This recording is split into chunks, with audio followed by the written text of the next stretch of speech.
Hey everyone, this is Charles. I had some questions yesterday and this morning about Mendeley, so I figured I'd make a quick video.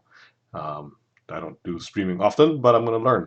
Anyway, so Mendeley, once again, is a free website and application, Windows, Mac compatible. The only things that you would pay for is if you wanted to have more space to upload your PDFs, or if you wanted to share with more than 3 people in a private or an invite-only group. Let's talk about groups real quick. I created a group for the MOT 18 program that is a public group, so everybody in the world could log in and find the group and see our citations list, the metadata, not the actual files. So you don't have to worry too much about people reading your PDFs. Just be careful, it's public, so if there's anything you don't want people to see, even titles, then don't put it in there. But create a new group. You can enter in a group name, a description, and a wide open group or private. Speaking of which, you can go and join this group and look at our references. Just don't add in a bunch of junk for us, please. Um, Secondly, is that what this is nice for is to find other groups that are of interest. So like this CRISPR papers has 200 papers that are really, really technical, so more than what we'd like to learn, but it could be useful in the future. If you actually viewed our group, you could see the documents that are in there. And there we are. So you'll see how many other people who use Mendeley cite the same paper. But these are just the metadata once again. So that's the how to use Mendeley from the website. Let's go and do it from the application side. So you'll see that since I joined the group, there is a group over here, a group collection, and there are documents in there. These are the same ones that all of the team members can see. I also made my own private one. Where did I go? Right here. My own private one because there's stuff that the group doesn't really care about in my other talks for the other classes or presentations and writing. But let's add a few by hand. So the first way I'm going to show you is adding an entry manually.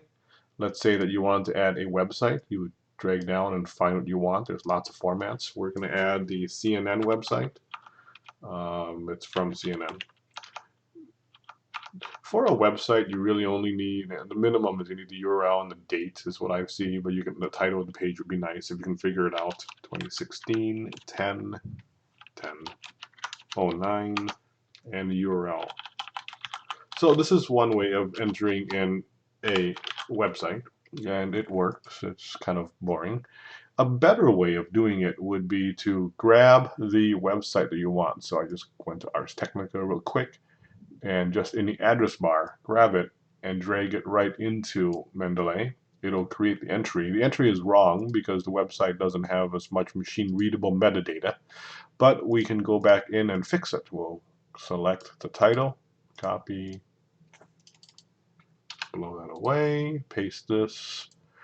The author is Git. I had already entered this in as a test.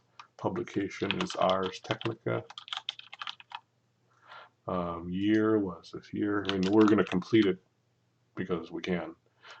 In general, the more you put in here, the nicer it is for you. But when you cite it in a paper, you don't need all of the details of abstracts and things like that. So 2016, 1009.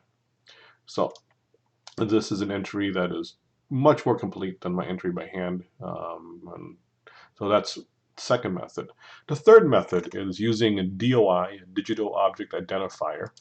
And so I went and I found a random paper on Nature. I mean, we can, let's just do it again. We'll grab a random paper, sure, or even a letter or anything published from anywhere. We'll have from Nature or Journal or any of the major journals. The scholarly work will have DOIs generally. We'll copy it. It's either at the top or the bottom of the article. So on the other one that's at the bottom, we will go and add manually. We don't really care what the information is in here because as soon as we put the metadata in and we hit search, it will replace it with the correct type. So that is properly cited with all the authors. So that's the first, second, third method.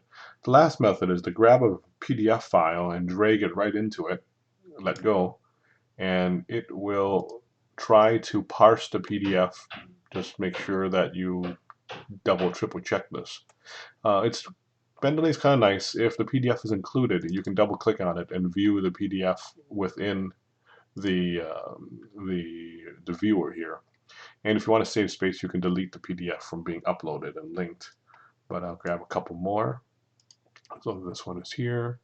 And Elsevier publication, Journal Morph, yep, Geomorph, yep, the authors are here, yep, that looks good.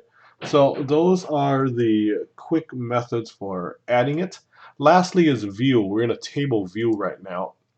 You can also view it as citations if you like reading as citations. I don't know why you would, unless you're more familiar with it. But by doing this, you can also switch citation views and see what it would kind of look like. And this is important if you would like using MLA or APA or IEEE or whatever else.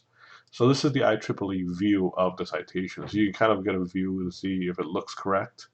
If you wanted to paste it into something that didn't have support for Mendeley properly, you can right click on it and copy as a formatted citation.